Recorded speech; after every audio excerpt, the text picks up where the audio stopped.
embeera z'ekibi waliwo abantu betunyooma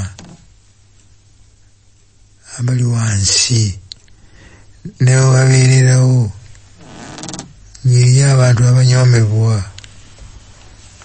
n'oyigiriza abayigirizwa abo obutanyoomanga muntu yenna.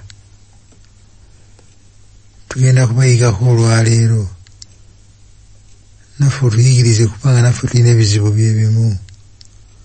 Linnya lya Kristo Yesu Mukama waffe. Amiina. Tweyanziza nnyo, tweyanzeege. Lesoni yaffe eno egenda mu maaso ng'etuyigiriza okujjukizaako ntuze tuyiga ku kitabo kya Makko. Era byakuyiga bingi. Kakati no tutandise okukifunza. Era ndaba twatera tulengera gye tulaga nti kakati tuyingidde ekyokuyiga namba 8. Omuwandiisi yakiwa omutwe ogugamba nti okuyigiriza abayigirizwa ekitundu ekyokubiri. Twalaba okuyigiriza abayigirizwa ekitundu ekyasooka ku sabbiiti ewedde. Kakano ekitundu ekyokubiri mwafunyemu byakuyiga ki? Ekimu essira lyetugenda okuyigako olwaleero liri ku bantu mu buwangwa mu kawukya zaffe betunyooma. Ku mulembe gwa Yesu abakazi nga tebabalabawo, abaana bali mu tuluba lyerimu, omuddu, omulwadde, abaavu bonna nga banyoomebwa. Era nga bw'omubisa obubi tolenyezebwa nnyo. Yesu n'ajja bonna n'abasitula n'abasumulula, naye nga kyayigiriza abaddu be ekikalubo si bwe tumanyidde. Katulabe olwaleero omukulembeze waffe agenda kubeera Brian Sewankambo. Amiina.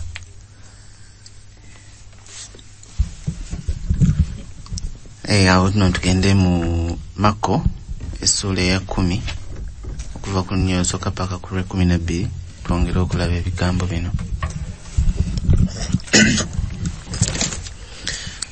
Makko essula 10 olunnyo olusooka paka ku 12. Awo Yesu n'ava mu kitundu ekyo n'alaga mu kitundu eky'Ebuyudaaya ne mu kitundu ekyokuludda olulala olw'omugga Yoludaani. Abantu bangi nnyo ne bakuŋŋaanira wali nate. Ne bakuŋŋaanira waali nate. N'abayigiriza nga bwe yali amanyidde okukola. Abamu ku Bafalisaayo ne bajja waali ne bamubuuza nga bamukema nti, omusajja akkirizibwa okugoba mukazi we? Yesu n'abaddamu nti, Musa yabalagira ki? Ne bagamba nti, Musa yakkiriza omusajja okukola ekiwandiiko ekikakasa bw'agobye mukazi we, olyo n'alyoka amwejjirako ddala. Yesu n'abaddamu nti, olw'obukakanyavu bw'emitima gyammwe, Musa kyeyava abateerawo ekiragiro ekyo. Naye okuva ku ntandikwa y'ensi lwe yatondebwa, Katonda yatonda omusajja n'omukazi. N'olwekyo omusajja anaalekanga kitaawe ne nnyina n'abeera ne mukazi we, bombi ne baba omuntu omu. Olwo nga tebakyali babiri wabula omuntu omu. Kale Katonda kye yagatta awamu omuntu takyawukanyanga. Bwe baddayo mu nnyumba, abayigirizwa ne babuuza Yesu ku nsonga eyo. N'abaddamu nti, buli agoba mukazi we ate n'awasa omukazi omulala aba azzizza omusango ogw'obwenzi. Era singa omukazi anoba ewa bba ate n'afumbirwa omusajja omulala aba ayenze. Tuli ku nteekateeka ya Katonda eri obufumbo. Naye kati nga betusomye ne tulaba, ekibuuzo ne kijja nti kiki kye tulaba wano? kubanga agambye nti yasooka n'akola n'agenda n'ayigiriza nga bwe yali enkola ye.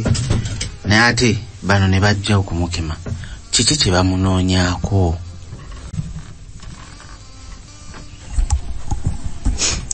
Nga bwe gwali omuze gwabwe okunoonyereza omuwaatwa bwe bayinza okumufunira, ne ku luno kyekyali ekigendererwa. Kuba Kabaka Kerode bwe yafuna mukazi eyali muka muganda we n'amuwasa, kati senga abaako statement yonna gy'akola balina we batandikira nga mu baaba ofendinze ne Kabaka akola atya mwali. Naye n'abajuliza ebyawandiikibwa oba n'abasomera ennyiriri nga bwe tuzirabako ne mu byawandiikibwa eby'emu ndagaano enkadde, ng'abajuliza okufiira ddala eri ku butonzi ti Katonda yatonda omukazi n'omusajja era ng'ababiri bafuuka omuntu atya omu.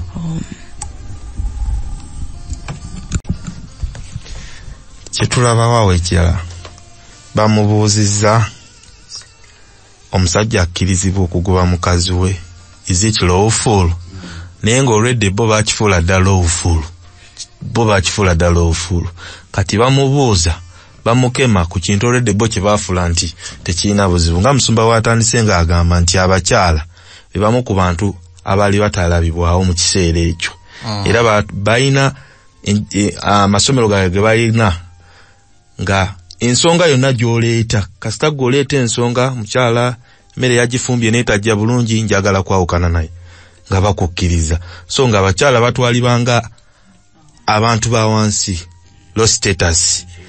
Kati wano bwe babuuza Yesu baagala musula mu katego kubanga mu kifo kyalimu mwe muli ne Kabaka Kerodi waafuga, ng'ate ne Kabaka Kerodi yagoba mukyala we n'awasowa muganda we.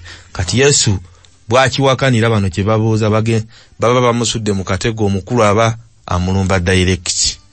So Yesu abazaayo mu ndagaano enkadde kuva ku lubereberye. Wetwagala okwongera okukkaatiza mu lubereberye essula 1:27.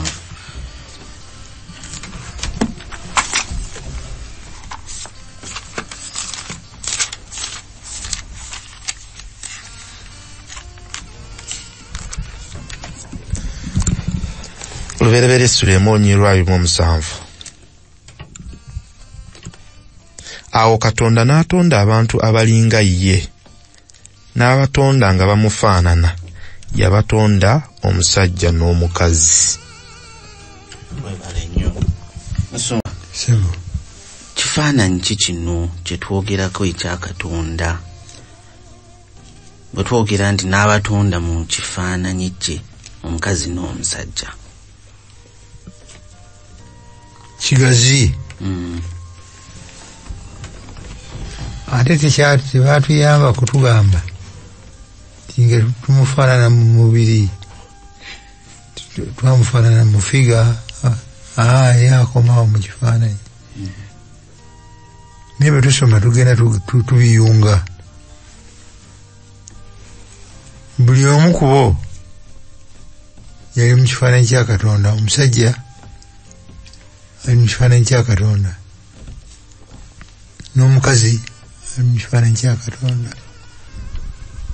Yemu ku ngeri ebalaga ekifaananyi kya Katonda. Naye ate ekifaananyi kya Katonda kigazi okusingako awo. Bwe tusoma mu Zabbuli 9 kigamba nti okuva era nedda Katonda ye Katonda. Abeerawo mu busatu, Kitaffe n'Omwana n'Omwoyo. Tebaliiko ntandikwa, tebaliiko nkomerero. Naye mu mbeera eyo babeera batya abasatu ne babeera awamu? Kiki ekibagatta? Yesu n'atuuka n'okugamba mu Yokaana 14 nti nze ne Kitange tuli ki? Alabye ku nze ng'alabye ku Kitange. Omwoyo Omutukuvu, Yesu ne Kitaffe bali omu. Ekifaananyi ekyo ate kirabikira era mu maka agasooka. Nga bwe tugenda okusoma ekyandiikibwa ekirala, omusajja ng'ali mu mukazi we, omukazi ali mu musajja n'omwana waabwe, nabo bakola obusatu. ekyagatta bali kwagala n'emirembe nabano bamala baagala n'emirembe nakyo kifaananyi kya Katonda. naye Yesu kyaba abazaayo nti ekifaananyi kino kibakopye tekidivoosinga. Katonda kitaffe tadivoosinga mwana n'omwoyo omutukuvu. nabano bwe batyo bwe bali n'ennaku zino n'obwana bumanyi okudivoosinga. Sebo munsi mulimu ebijjangu nene kuba abazadde mu kooti ne bubegwako.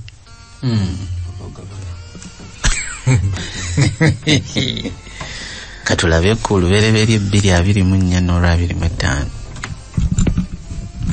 wagamba lubereberye essula 2:24 na 25. omusajja kyanaavanga aleka kitaawe ne nnyina ne yeegatta ne mukazi we ne baba omuntu omu.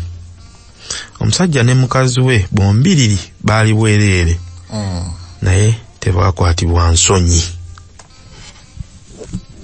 kyanavanga aleka kitaawe ne nnyina n'agenda n'abeera n'omukyala we abeera omuntu omu. Musumba ayogedde nti alina ekifaananyi kiri kye twogedde mu kifaananyi kye kyaleeta mu maka gano era ng'ekyo kwe kwagala.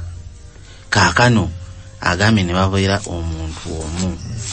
kino kyakolebwawo nga ensi tennabakola ki kwonooneka naye abange kaakano kiri kitya ensi ng'emaze okwonoona.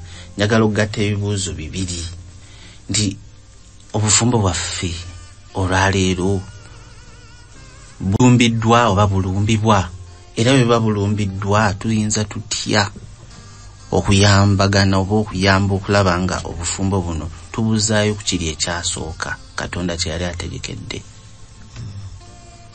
nkyakabiri okusookera ddala enteekateeka ya Mukama ey'obufumbo yali yakuleeta bumu.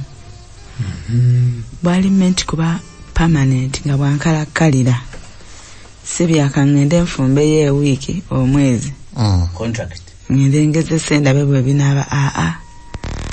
ate bwali nga bulina okulaga ekifaananyi kya Katonda ekyokussa ekimu. senga tukuba ka triangle nga waggulu tutaddeyo Katonda, sayidi eno waliyo omukyala, sayidi eno waliyo omwami, ng'omwami acommunicatinga butereevu ne Katonda, n'omukyala naye ng'asobola okwogeraganya ne Katonda, naye nga n'enkolagana wakati w'omukyala n'omwami nayo ntereevu. eyo ye yali pulaani yani ya Katonda. abantu bano babeera bombi naye n'abeera mu kifaananyi ng'emirembe gigenda kubukala. naye olwa 25 lutugambye nti baali bwereere naye nga tebalina ki nsonyi. obwereere buno buyinza okuba openness nga buli omu ye ali katikira buyita bwerufu nga buli omu mwerufu eri munne. eyo yali enteekateeka y'ekigendererwa ky'amaka.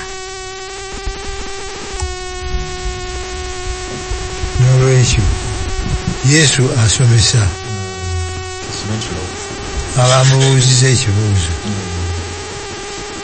Musa yatugamba okukola ki? okuwandiika ebbaluwa, certificate of divorce. Yesu wandisuubidde nti mukwanukula ajja kuleeta ekyandiikibwa kiri kya Musa kyebabakubaganyako ebirowoozo. Yesu ayitawo buyisi n'addayo ku original plan. Original plan ya Katonda y'obufumbo yali ya musajja ne mukazi we kubeera omuntu atya. Number 1. Number 2, obufumbo bwali bwakubeera permanent. Number 3, bwali bwakubeera open. nga tebulimu nsonyi sexually, emotionally, nende nga tebulimu buzikiza. Sitaani bwajja n'aboonoona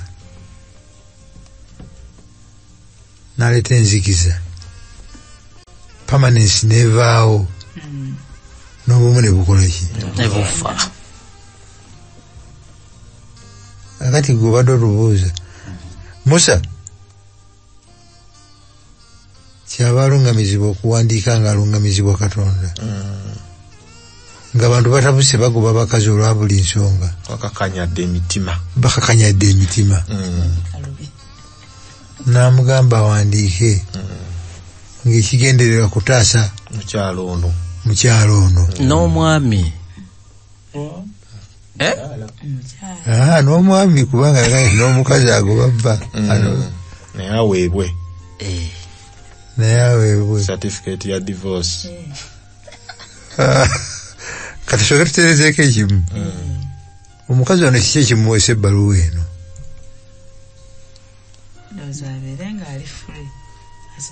free to be married. Free to be remarried. Kibeere nti tamenye etteeka ery'obutayenda. Awatali bbaluwa eno baakugobanga bwakugoba teri ajja kugambako tokyali wuwe nene gy'oli akulangayo naye bw'omugoba muwe ebbaluwa emute afumbire omulala gwafunye nga tavunaaniddwa.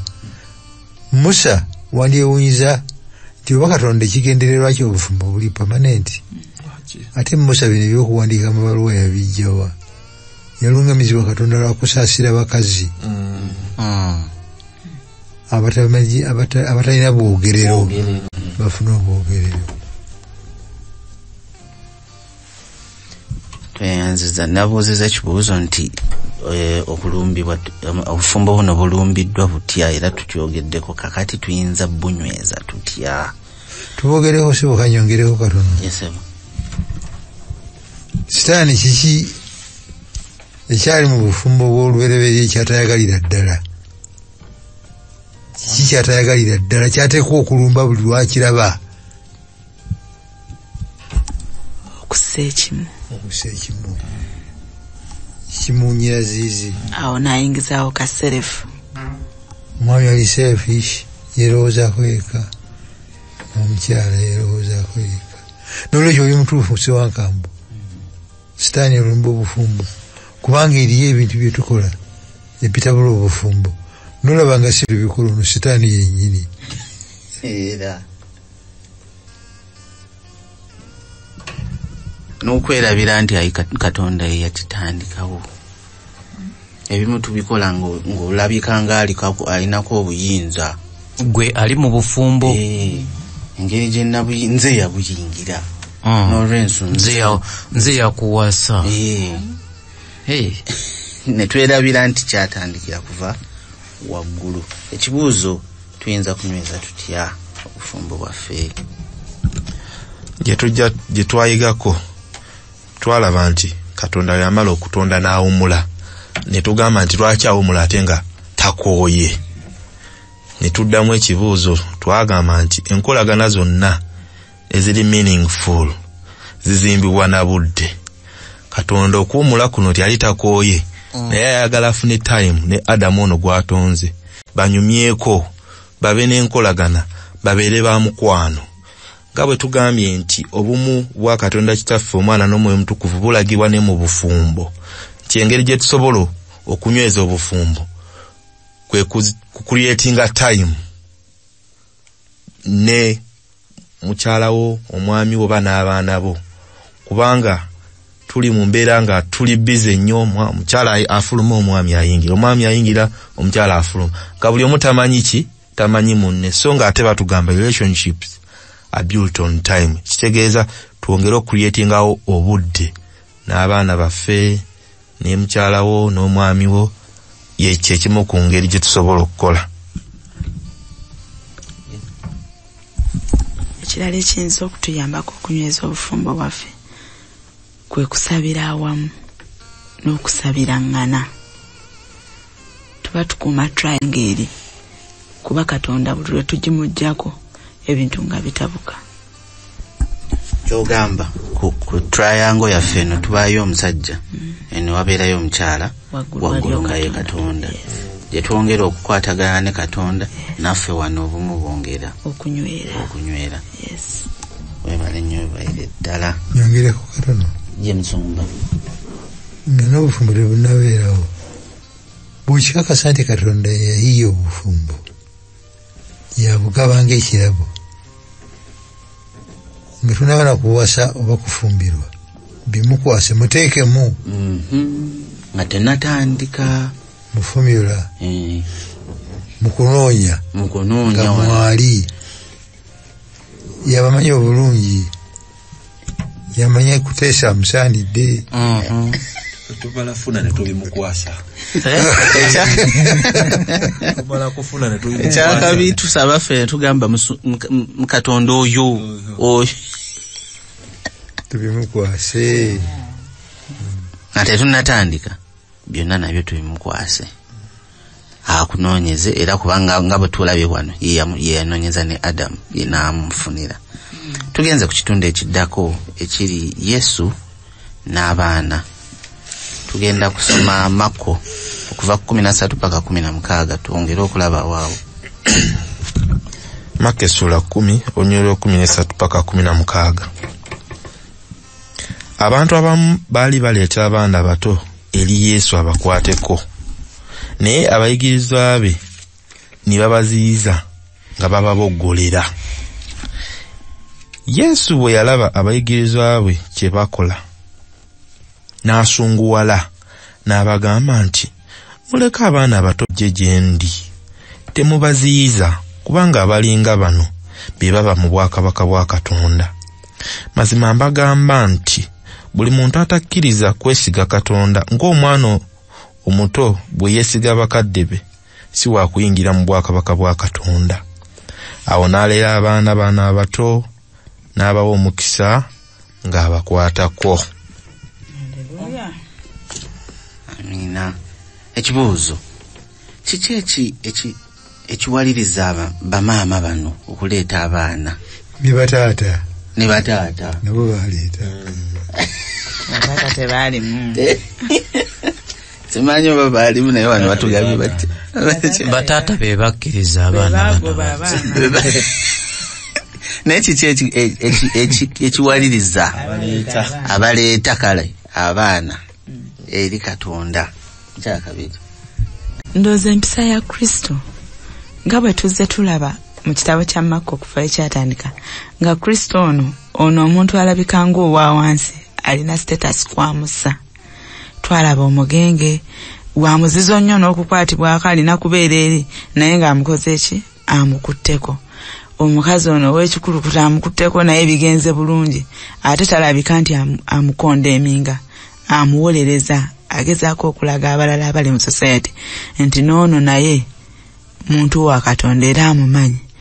Kati ne bano be baali bagobesa abaana naye ng'ate empisa ya Kristo bamulabye nti wakisa wakusaasira nga balaba nga naffe abaana baffe tulina okubasembeza gyakola ki gyali. Ne mu mbeera eza bulijjo ne babeera baana bennyini baana na baana. Omwana wa Brian senga aba alina empisa ennungi njagala nnyo owange naye musembeze kumpi n'owaani n'owa Brian amusigemu ezo empisa ennungi naye zaakola ki zaalina. Kati n'obugero buno Kristo bwe yanyumyanga ate ffe abaana bato bw'otunyumiza akagero mboozi tetugyerabira tugitereka ppaka. Kati nga maama oba taata ono ayagala omwana naye atuule wali awulirize ku buki ku bugero buno. Nsi kyendabawo ekirala nga bwe tugamba Yesu Kristo teyali wa bulijjo. Abantu bamulabamu omukwano nga omutunuulira butunuulizi n'olaba nga si wa bulijjo.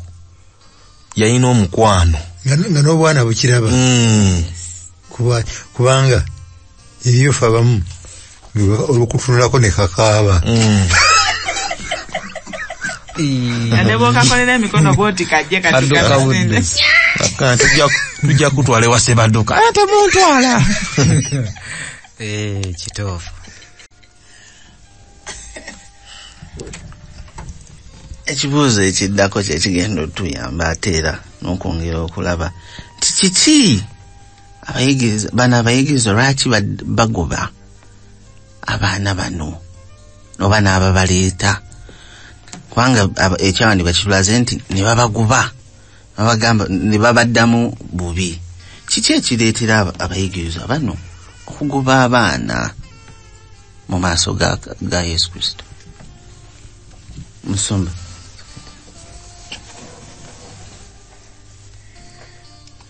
Culture. Kyekyo. Ku mulembe ogwo obwana nga tebulina status. In fact waliwo ekyandiikibwa kyebajuliza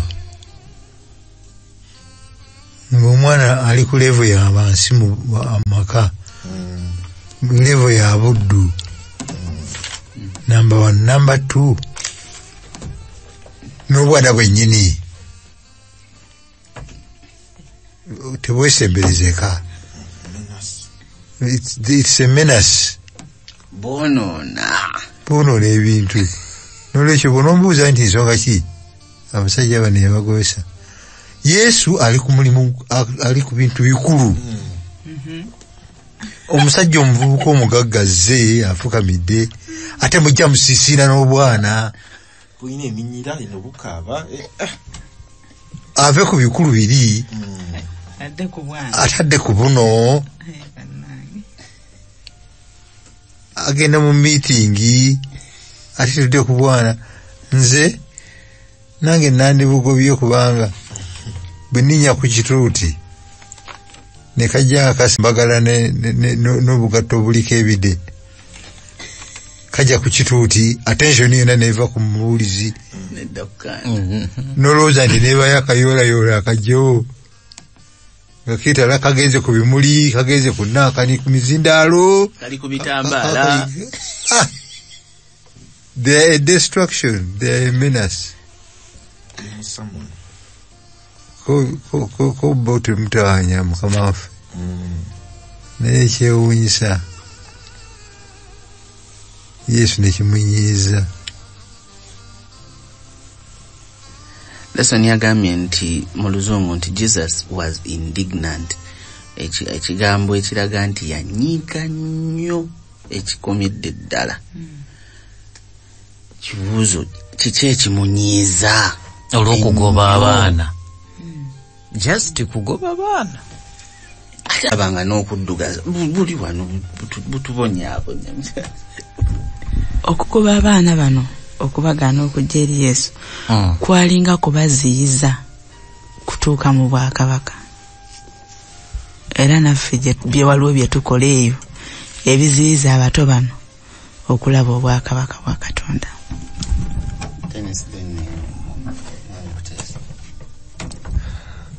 Gye twayigako mu Maka 15 nti obwakabaka bwa Katonda buzze, ng'obwakabaka ye Yesu Kristo.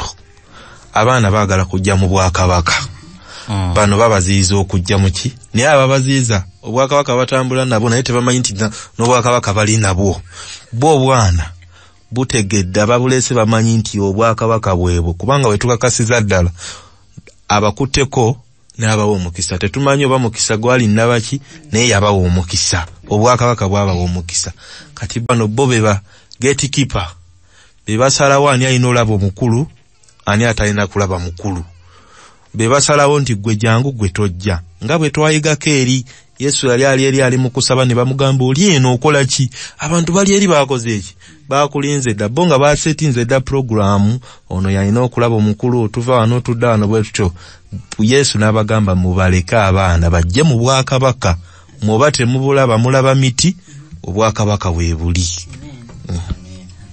Teyanziza nze wenna tunulidde wano ekyanyiza Kristo yetegereza nnyo kuba ye atunula mu mitima. Abaana bano nga tebalina kirala kyonna okujjako okwagala Kristo. Bano balina kye balina naye tebakitegeera nga nako yadde n'omulundi n'ogumu. Kakati ate teri muntu asobola kukambuwalira mwana ng'ategedde ekirungi we kiri. n'abaleeta abaana eri Kristo nga bamaze kumulabako bulungi. Bagamba omwana wange kamutwaleko eri ani? Eri Yesu alabe ku bulungi obwo omusajja oyo omulungi. Ne weewuunya nnyo okulabika nga ate awali ekirungi we bagoba abaana abato abatasobola kwesalirawo. N'agamba naye kakati tuli ku ki wano? Tuli ku ki? Naga kino ate kisuuse nnyo nnyini ddala bw'obanga omwana y'omu kuba talina ddembe lye. Kyakabita agenda tusomerako awo ku peegi eya 55 mu lesoni yaffe ey'Oluganda. Mu maanyi akkaatiriza nti abayigirizwa tebateekeddwa kuzibira baana kkubo. Lwaki? Kubanga obwakabaka bwa Katonda bwe bwabwe, era omuntu yenna alina kubufuna mu mbeera na ndaba ya bwana. Pozza ekintu ekisonga ku bwesigwe, obwangungu era n'okulabikirawo mu Katonda. Kyagamba nti probably a reference to simpler implicit trust in God. Yesu kyayogerako nti okuyingira mu bwakabaka ng'obwana buno, simple trust ng'obwana buno, genda maaso. Temuganya mpisa zammwe ezitafaanana za Yesu kukiikirira bubi Yesu. Awo kazito Kantu ako kankubye wala. Tulina empisa embi naye ate tulowooza mbu tukiirira Yesu n'empisa zaffe embi. bannanga ku kazita abatuwuliriza abooluganda, ffe abaweereza mu kkanisa, abadiikoni, abakadde, abasumba, kano tukeerabira, kubanga mu mazima nze omu ku bayinza okulaba obwana buno nga kituufu okubugoba buli disorderly gye balisoma mu Andrews. Abafirika twekyawa ne twagala okwawukana ku kkanisa ez'oluzungu, ne tugera ne tusaba batuwe mu chapels n'ezimu ne mu hall ezimu tusabireko omu n'obwana bwaffe, ne bugenda ne butakulatakula bino ne butakulatakula biti ne batugoba tugenda mu hall endala ne batugobayo. Awo tuba tufunye ensonga entuufu essa obwana buno ku levo ebugoba mu bintu ku mbaga. Sisuubira nti bwali ku mulembe gwa Yesu bwali bwanjawulo. Abatume nga nabo bali justified, abakadde n'abadiikoni n'abasumba nga bakikoonamu. Yesu ne kimunyiiza.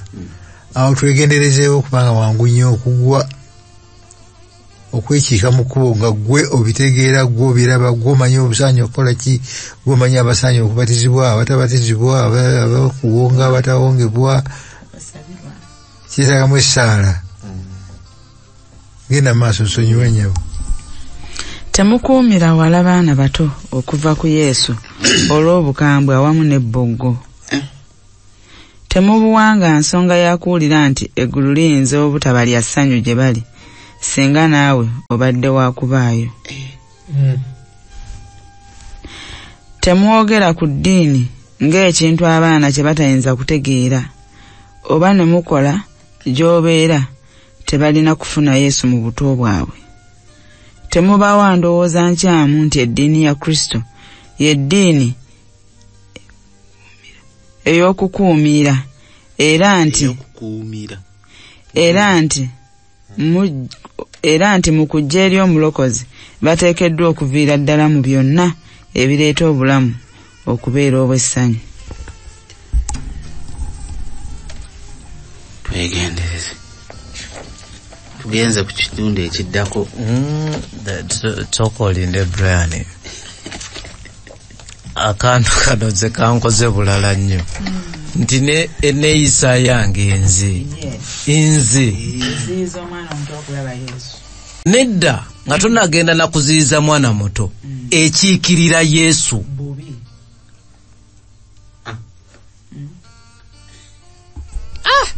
njagala kuba kyakugeza ku Brian kyagambye abaana bano Yesu abakomendinze olwa trust ne bateeka mu muntu naye kati ye bw'alaba omukadde w'ekkanisa alina kyamusuubiramu bw'alaba omusomesa we alina kyamusuubiramu bw'alaba omusumba we kati bw'okola contrary okiikiridde bubi Yesu onakkiriza innocently yekyo kyayinza okukkiriza okukakana ng'omusudde. Mukyala mukadde wanjisebo ewammwe ku kyaki abaana basabirawo?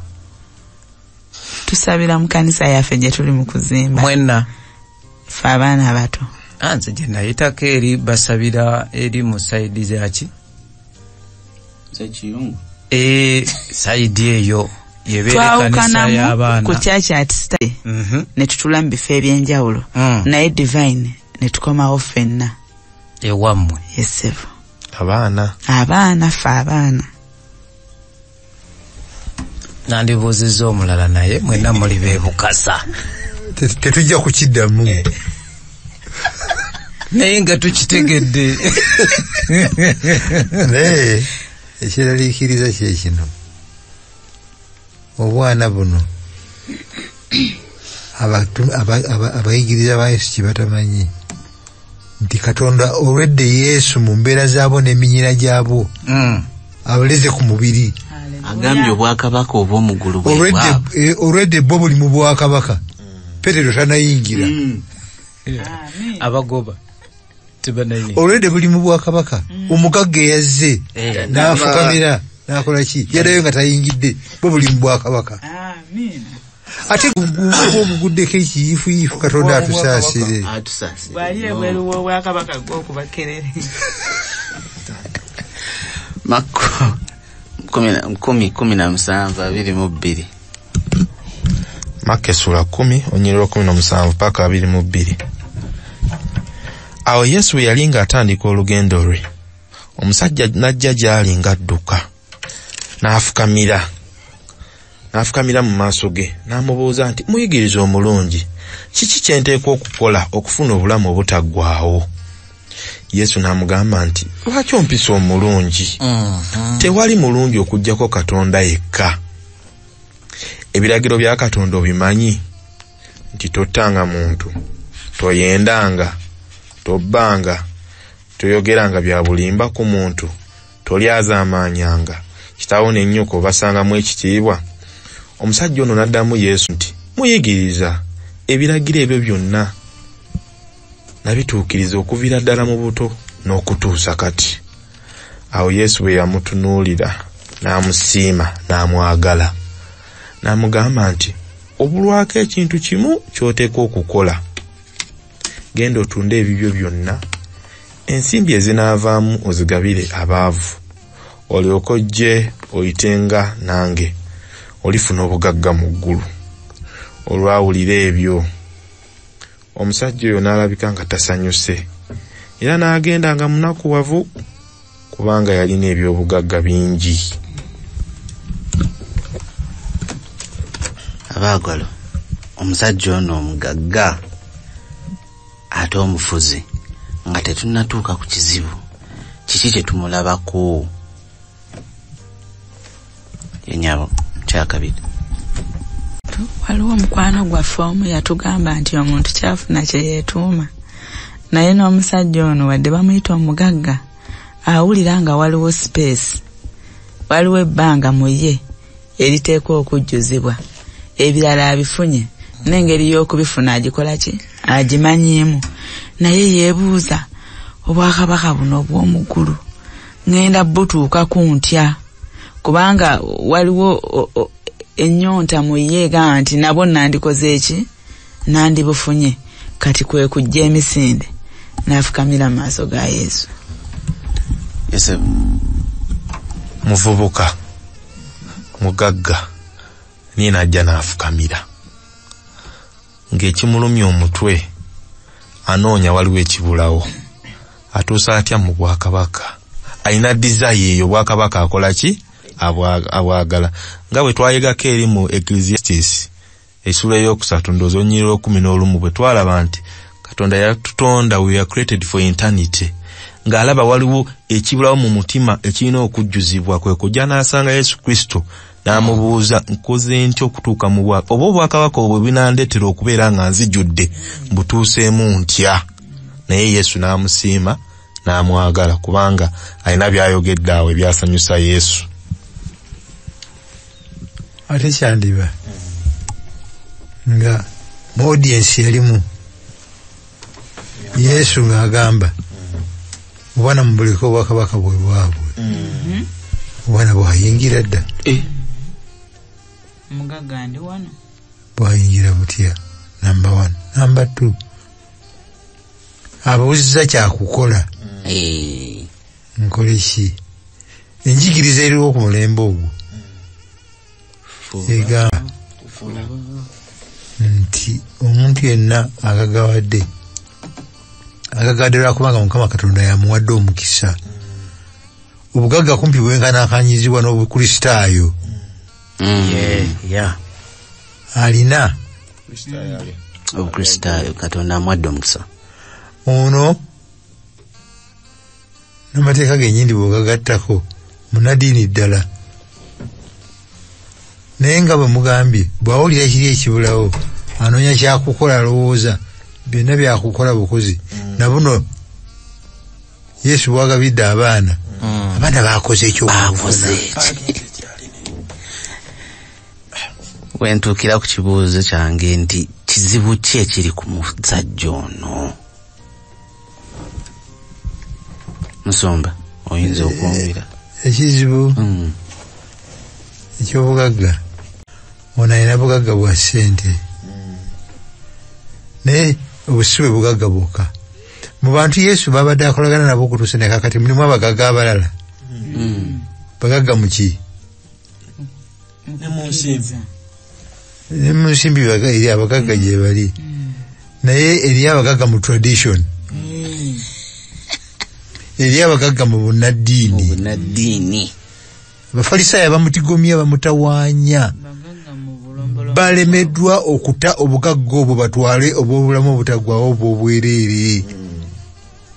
Buli alina kyalina kye yeekutteko akinywezezza. Yesu amugambiramu ono kite ongoberere obeere muyigirizwa wange. Ne ba Peetero bennyini bakyalemeddwa okuta obwakabaka buli obwabwe bwe balindirira. Okuta kizibu okufuna ebibulokozi obw'obwereere.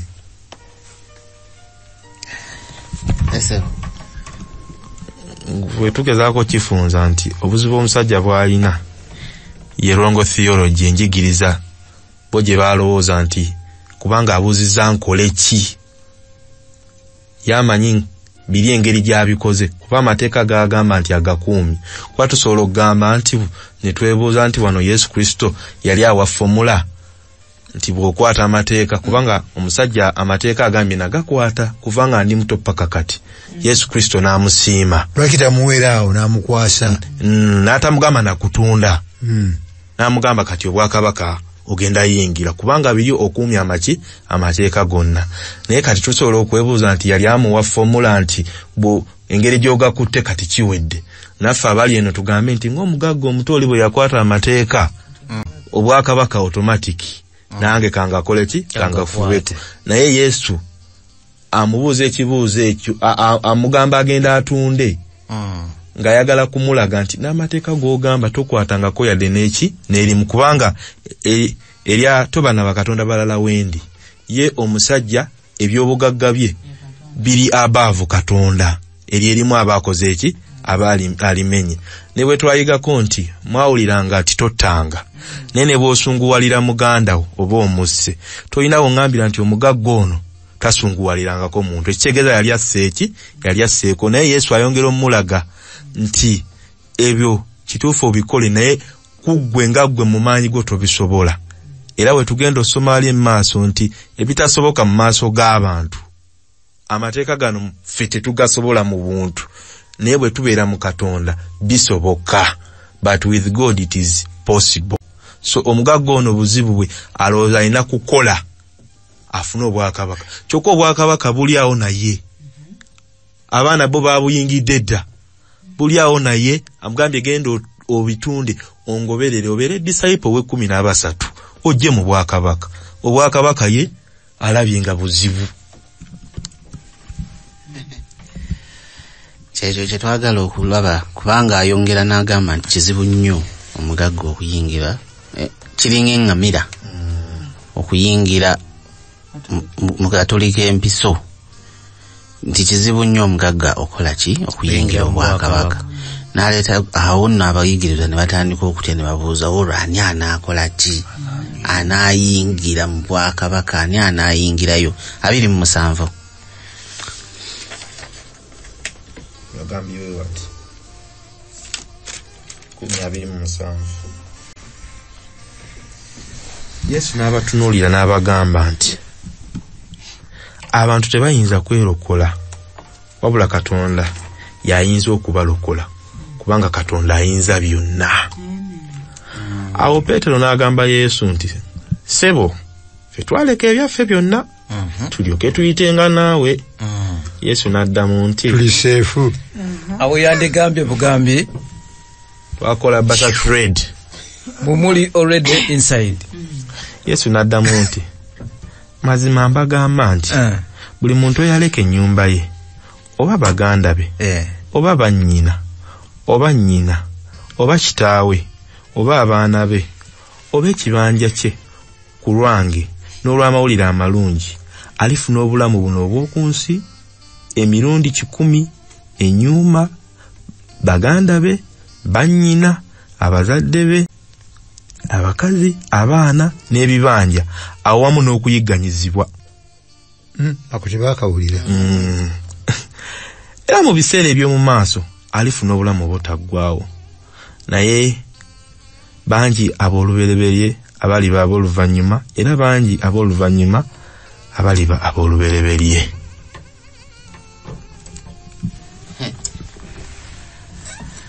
Awo wetwagalira ddala okukkaatiriza kino nga Katonda bw'agambye nti kuffe tekikola ki tekisoboka. Kiri kye baalaga omugagga nti ayinza ng'amubuuza amateeka gakumye nti akoze kino akole kyali kifaananyi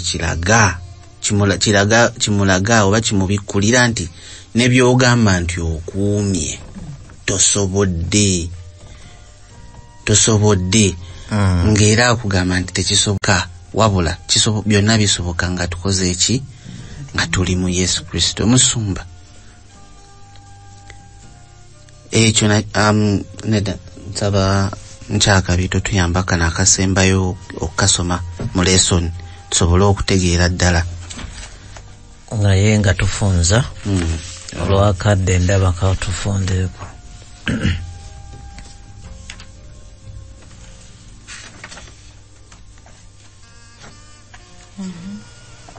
Yeah, is the point.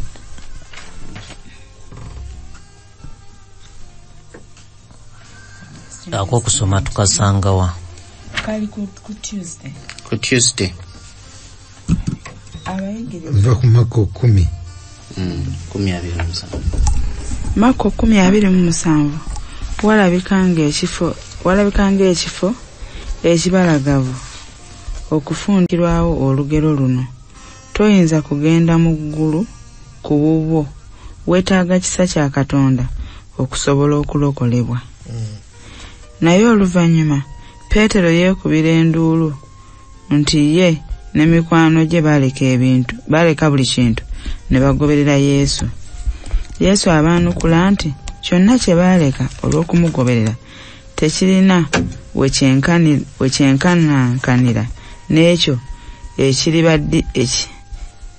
ekibalindiridde kaakano weewaawo ne mu biseera eby'omu maaso. Ensonga yiino okufa kwa Kristo kwe kumalawo okusingibwa kw'omusango kw'abantu, era oluvannyuma ekisa kya Kristo n'obulamu bwe obw'okuzuukira bye biwa amaanyi obuwulize eri amateeka ge. In other words,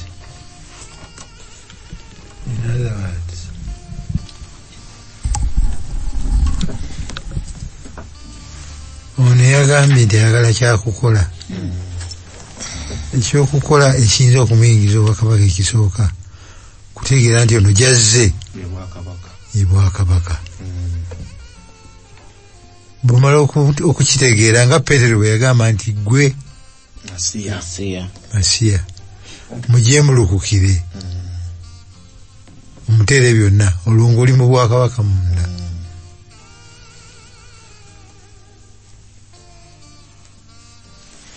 Makko 10:32 tugenze ku kyawenze nti oyinza kunywa ku kikompe kyange. Yesu n'abaali naye Makko 10:32 paka 34. Yesu n'abaali naye baali mu lugendo nga bambuka e Yerusaalemi.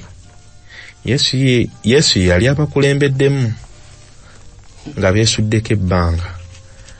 Abayigiriza be ne bawuniikirira era abantu abalala abaali babavaako emabega ne batya. Awo n'azza nate abayigiriza be 12 ku bbali n'atandika okubategeeza ebyali bigenda okumutuukako. N'abagamba nti mwetegereze kati tugenda Yerusaalemi. Ne baddamu bati amiina at last daki era eyo omwana w'omuntu anaaweebwayo mu bakabona abakulu ako baakawulira atandise ebyate ne mu bannyonnyozi b'amateeka bajja kumusalira ogw'okufa era bamuweeyo mu baamawanga amalala.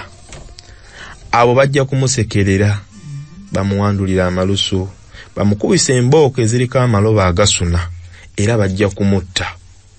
Wabula nga wayisewo ennaku 3 alizuukira. Amafazali. Amin. Awo Peetero teyagamba nja kumusala mutema. Tulaba wano abayigirizwa nga bawuniikiridde.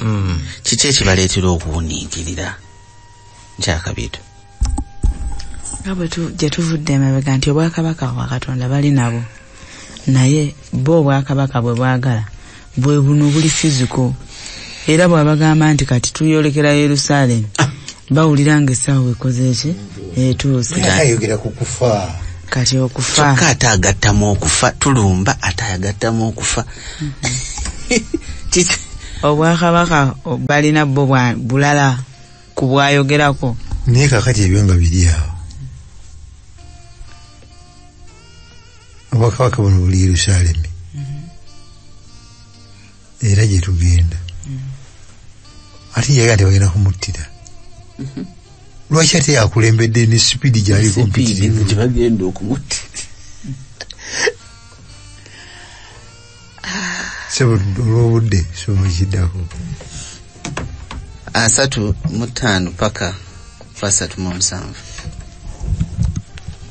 Awo Yakobo ne Yowaane batabani ba Zebedaayo ne batuukirira Yesu ne bamugamba nti muyigiriza twagala otukolere kyonna kye tunaakusaba. Yesu n'ababuuza kiki kye mwagala mbakolere? Ne bamuddamu nti bw'olituula mu ntebe ye ey'ekitiibwa mu bwakabaka bwo twagala okkirize tukulinaane ng'omu atudde ku ludda olwa ddyo ate omulala ali ku lwa kkono. Yesu n'abagamba nti kye musaba temukitegeera. Musobola okunywa ku kikompe eky'okubonaabona kye ŋŋenda okunywako oba okubatizibwa mu ngeri gye ŋŋenda okubatizibwamu? Bo ne bamuddamu nti tusobola.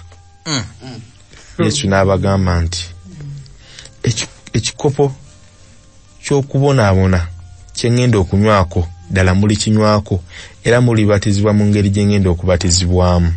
Naye ekyokutuula nga munninaanye ku ludda olwa ddyo n'olwa kkono siyinza nkigaba wabula kiweebwa abo bwe kyaterekerwa. Abayigirizwa abalala 10 bwe baakiwulira ne banyiigira Yakobo ne Yowaane.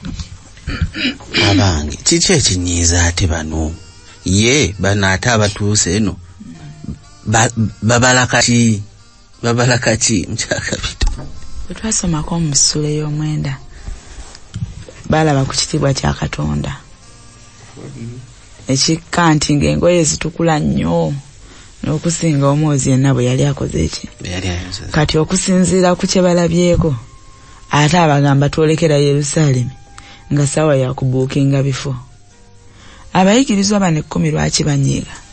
Bwe yali agenda ku lusozi bano ababiri baaliko kube yatwala yayongerezaako Peter.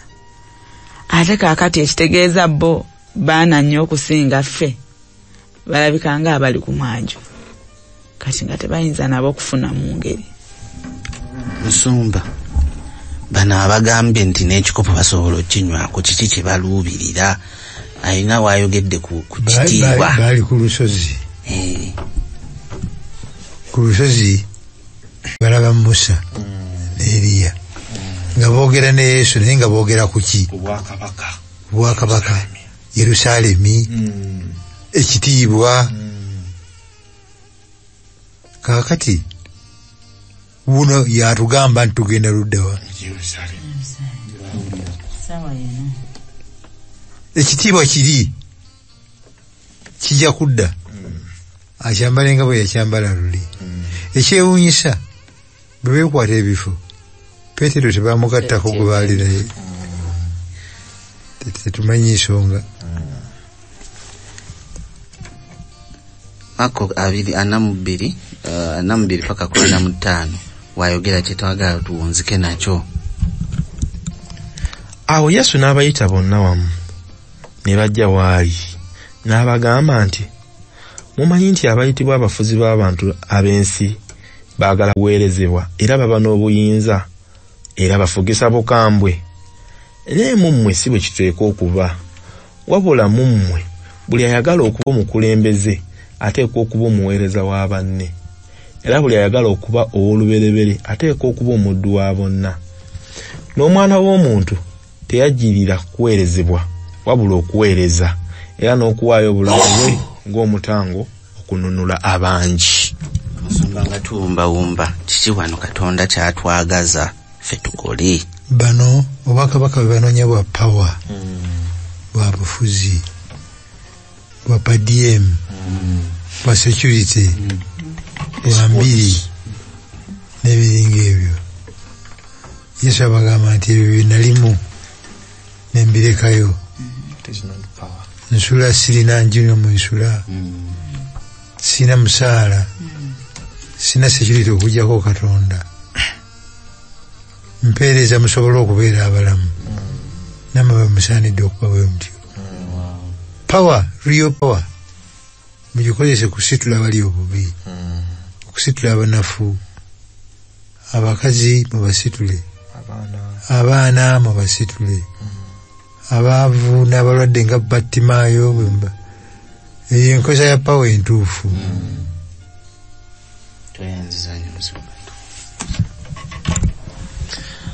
Mukama Katonda tukubaza okubanga otuyigiriza. Mukama Katonda tusaba otutuuse mu bwakabaka obwo. Mukama Katonda tusaba ne bannaffe gye bali Mukama Katonda nabo oyongera okubayigiriza mu nnyera Yesu Kristo Mukama waffe. Amen.